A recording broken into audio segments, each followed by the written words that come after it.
السلام عليكم ورحمة الله تعالى وبركاته. مرحبا بالجميع وتحية إليكم من جديد. برنامج اليوم هو برنامج مهم موجه خاصة إلى الإخوة والأخوات الفائزين بالقرعة الأمريكية لسنة 2026. إذن هناك نقاط مهمة سوف نتطرق لها في البرنامج، ولا بأس إن استفدتم من البرنامج أن تقوموا بمشاركته مع الأصدقاء والأحبة، هذا كله لكي تعم الفائدة. ولا تنسوا أن تشتركوا في القناة. إذن هناك تساؤل مهم يطرح من طرف الفائزين والفائزات بالقرعة الأمريكية لسنة 2026 عن الأسئلة المتوقعة التي ممكن أنها ستطرح على الفائزين يوم المقابلة. إذن بالنسبة للتساؤل المطروح، هل الأسئلة هي صعبة أم سهلة؟ نجيب بأن الأسئلة على العموم هي سهلة، ولا داعي للقلق والخوف منها يوم المقابلة بالسفارة الأمريكية. ونؤكد بأن صلب الأسئلة جميعها هي تدخل في محتوى استمارة DS 260 التي أكيد قمتم بإرسالها سابقا إلى مركز كاساسي بالولايات المتحدة. فقط هناك سؤال واحد هو الذي خارج إطار استمارة DS 260، ممكن الإجابة عليه بأريحية بدون أيها مشكل. وأكيد بالنسبة لهذا السؤال سنجد كل فائز أو فائزة منكم سيجيبون عليه في شكل، وسوف أوضح لكم جميع الأسئلة التي ستطرح عليكم إن شاء الله يوم المقابلة، لكي يتسنى ويتبين لكم كل ما هو مخفي عنكم من إجراءات يوم المقابلة بالسفارة الأمريكية. وأكيد الأسئلة التي سأسردها عليكم بالترتيب عليكم أن تراجعوها قبل مقابلتكم بالسفارة لكي تتأقلموا مع وضع الإجراءات أمام ضابط الهجرة بثقة في النفس بدون ارتباك، لأنه جميع الأسئلة كما وضحنا سابقا هي في المتناول. ونؤكد الأسئلة التي سأقوم بتوضيحها لكم هي التي ستطرح عليكم 100%، لأنها جميعها تشمل معلوماتكم الشخصية والبيانات المهمة التي تخصكم. وأكيد كلكم تعرفوا المعلومات والبيانات التي قمتم بملئها سابقا في استمارة DS 260. لكي نبدأ بسرد الأسئلة من البداية إلى النهاية. أولا نبدأ بالسؤال الأول. أكيد ضابط الهجرة سوف يسألكم عن المستوى الدراسي. ما هو مستواك الدراسي؟ ستجيب بالواضح، مثلا أنا حاصل على ثانوية عامة أو بكالوريا، لا أقل ولا أكثر. السؤال الثاني، هل تتقن اللغة الإنجليزية؟ ففي حالة أنك تتقنون اللغة الإنجليزية فأكيد سوف تجيب بالنعم. في حالة أنكم لا تتقنوا اللغة الإنجليزية أكيد سوف تجيب بلا أتقن اللغة الإنجليزية. السؤال الثالث، هل لديك خبرة أو شهادة مهنية أو كفاءة في تخصص في مجال ما؟ إن توفر لديكم ذلك نجيب بنعم، وإن لا تتوفر على المطروح عليكم فالإجابة ليس لدي أيها شهادة مهنية أو خبرة في مجال أو تخصص ما، هذا للتأكيد. ننتقل إلى السؤال الرابع عن الكفيل أو الداعم أو المستضيف بالولايات المتحدة الأمريكية. كل فائز وفائزة منكم يعرف من سوف يستضيفهم ويدعمهم، هل هو صديق أو قريب من العائلة. ضروري أن نجد بأن إجابتكم مقنعة فيها جميع المعلومات التي تتعلق بالداعم أو الضامن أو المستضيف بالولايات المتحدة الأمريكية. ممكن أنه سوف تسأل عن عمله، عنوانه، الاسم بالكامل، عن الإيميل الخاص به، هذه الأشياء هي متوقعة، ولازم أن نجد كل فائز منكم يعرف المعلومات المتعلقة بالمستضيف يعني الذي هو بالولايات المتحدة الأمريكية. هذا كذلك للتأكيد. الآخر كذلك نعتبره مهما: هل لديك القدرة لكي تعين نفسك بالولايات المتحدة الأمريكية؟ أكيد هذا عند دخولك إلى أمريكا. هنا في حالة أن الفائز يتوفر على دعم مالي يخصه ككشف حساب بنكي، لازم أنه يثبت الكشف المتعلق بالحساب البنكي الذي لديه. في حالة أنه لديه دعم من قريب أو صديق بالولايات المتحدة، كذلك لازم أن يوضح ويثبت وثيقة تبين هذا.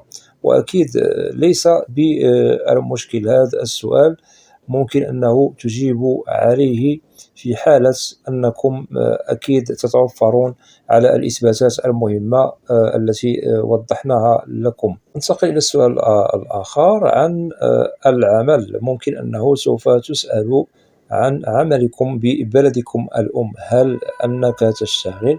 ما هو نوع عملك؟ ما هو دخلك؟ وكم هي السنوات التي قضيتها في عملك في بلدك الأم؟ إذا كل فائز أو فائزة منكم في حالة أنك تشتغل في عمل ما ببلدك الأم سوف تجيب بنعم. في حالة أنه لديك يعني دخل سوف توضح كم هو دخلك إلى غير ذلك. في حالة أنه ليس لديك عمل أو أنك لم يسبق لك أنك اشتغلت في بلدك الأم، أكيد سوف تجيب بأنني لم يسبق لي أنني اشتغلت في عمل ببلدي الأم. هذا ليس بالمشكل. أنتقل إلى السؤال الآخر وهو يعتبر كذلك مهما: هل أنت متزوج أم عازب؟ في حالة أنك متزوج أكيد سوف يسألك: هل لديك أطفال أو أبناء؟ وكذلك ممكن أنه سوف يطرح عليكم سؤال مهم: هل سوف تقوم باصطحاب يعني الأسرة معك، سواء الزوجة أو في حالة مثلا لديك الأطفال أو الأبناء، هل سوف تقوم باصطحابهم معك إلى الولايات المتحدة الأمريكية؟ وأكيد الملف الذي يخصك يوم المقابلة هو يعني يشمل جميع الوثائق الخاصة بالأسرة التي معك، سواء معك الزوجة لوحدها أو معك يعني الأبناء. هذا ضروري ومؤكد. إذن الإجابة هي في المتناول، ليس هناك من مشكل. في حالة أنك سوف تقوم باصطحاب الزوجة والأطفال معك سوف تجيب بنعم. أكيد أغلبية الفائزين بالقرعة العشوائية الأمريكية إلا قليل يقوم باصطحاب يعني الأسرة معهم، ونؤكد على هذه النقطة ولازم أننا نسطر عليها. بالنسبة للفائزين بالقرعة، ونؤكد على الذين هم متزوجين، من الأفضل ومن المستحسن في حالة أنك متزوج، في حالة أنك متزوج أنت والزوجة فقط، أو مثلا لديك أطفال أو أبناء، فمن المستحسن أن تقوم بإرفاقهم معك، سواء معك الزوجة فقط بدون أبناء أو لديك الزوجة مع الأبناء. هذا للتأكيد لكي لا يعني تقع في المحظور مستقبلا، لأنه ممكن في حالة أنك سافرت لوحدك أو هاجرت إلى الولايات المتحدة الأمريكية لوحدك، فأكيد التحاق الزوجة أو الأبناء معها لك بالولايات المتحدة يتطلب إجراءات.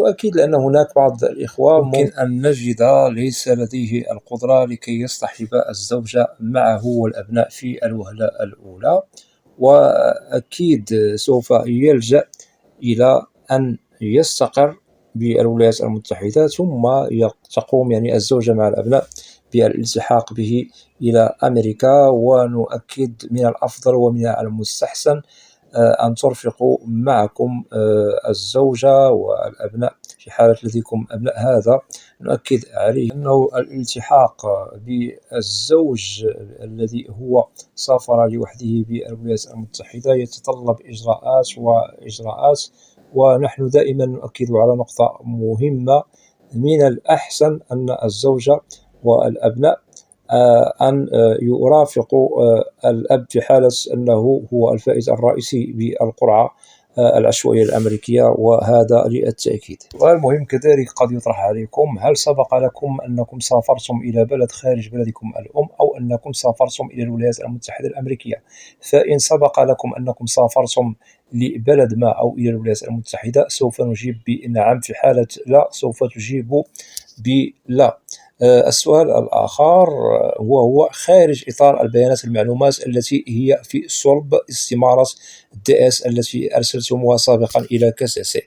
وبالنسبة للسؤال يتعلق برؤية ونوايا المهاجر عند الهجرة إلى الولايات المتحدة الأمريكية، أكيد هذا السؤال هو مهم، وكل فائز وفائزة منكم سيجيب عليه على حسب كل واحد منكم يعني له رؤية وطموحات خاصة به، يريد أكيد تحقيقها بالولايات المتحدة الأمريكية. وبالنسبة لهذا السؤال ضروري ومؤكد أن تجيبوا عليه بإيجابية أمام ضابط الهجرة على نقاط مهمة لازم الالتزام بها وعليكم احترامها، وهي كالتالي: عليكم الإجابة بصدق بدون كذب، عليكم أن لا تكثروا في الإجابة عند طرح السؤال، عليكم فقط هنا نؤكد على سين جيم ونجيب على قدر السؤال المطروح فقط، الإجابة بثقة كاملة في النفس، ونضمن لكم الحصول على الفيزا بنجاح. واعلموا بأنه